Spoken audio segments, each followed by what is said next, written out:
I now take you to the question, which is a difficult question for me.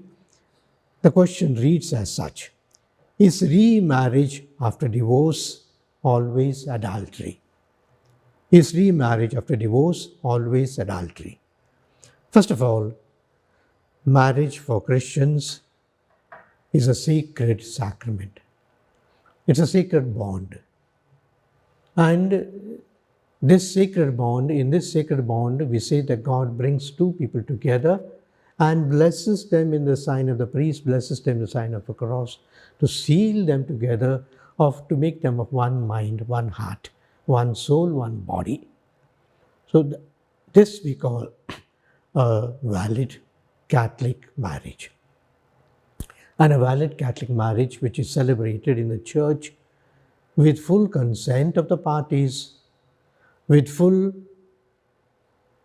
desire and wish, the full consent, the form that is done according to the church, and without any impediments or perhaps any pinpricks or any problems as such, is a valid marriage.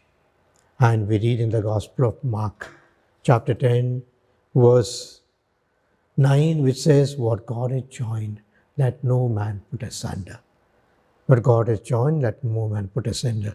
So there is a difference between a marriage bond that is sacred and a civil marriage or civil contract, or perhaps civil breaking up also.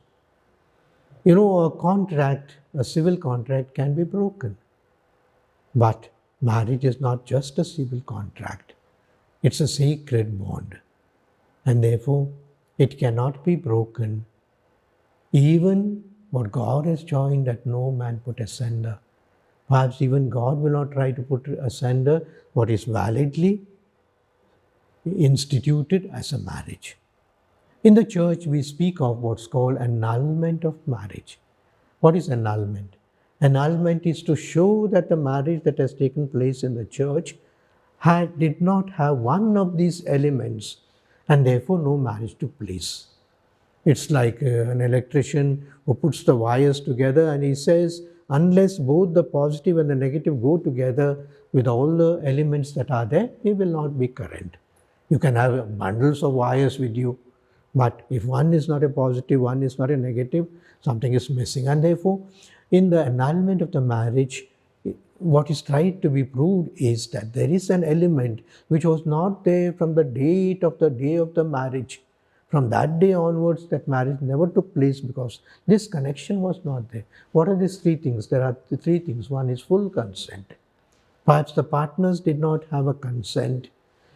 One was forced, one pretended, something like that. Therefore, consent was missing. If you prove that consent is missing, annulment can be given. The second one is the impediments, we call it. There are different sets of impediments which are legally binding. For example, age. Age.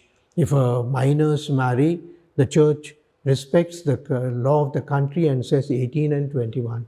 So before that, no. A marriage between perhaps close relatives like the brother and sister, it's invalid. A person who is impotent tries to marry, it's invalid.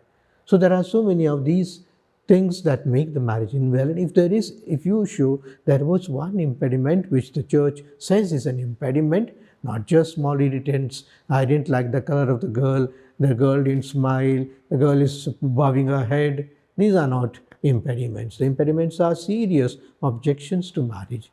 So if you prove, then the marriage can be annulled. And thirdly, the form. The form means that it has not taken place according to the liturgical form in the church, where we request that at least the minister is there. The minister could be the priest. It could be also in exceptional circumstances, even a layman who has been allowed. Two witnesses and a particular formula that is used, that I will be faithful to you in sickness, in life, in death. This is perhaps the formula that is there. If it is not there, it was not done according to the form, it can be annulled. Beyond that, to have a civil divorce, perhaps in certain cases of the annulments, because the government does not respect our annulments in the church, we also advise the parties to seek what we call the civil divorces in those cases where annulment has been approached or successfully obtained. So they can obtain the what we call the civil divorce. But to say that civil divorce alone is enough, that I can go into another marriage when the other spouse, is legitimate spouse, is still alive and has not perhaps separated, etc., this is not allowed and this is not correct. And therefore, to have one wife after the civil divorce and to be having the another wife that is sacramentally married to you, it's like a bigamy in the church and it's not allowed. And for those who are in crisis, especially those who have gone for civil divorce for reasons perhaps beyond them, they could try if they could get the church annulment also. If the church annulment is possible and God for those parties who have applied for the civil divorce, then it's okay. Otherwise, civil divorce alone does not justify a second marriage without the annulment from the church. So, my dear brothers and sisters, I leave you at this. I wish you a good week. We have also the Children's Day that is coming up closely, 14th of November, and I wish all the children, especially those in the families, I hope you'll get something from your parents, if not anything, a big hug from your parents on the Children's Day. Happy Children's Day to all of you.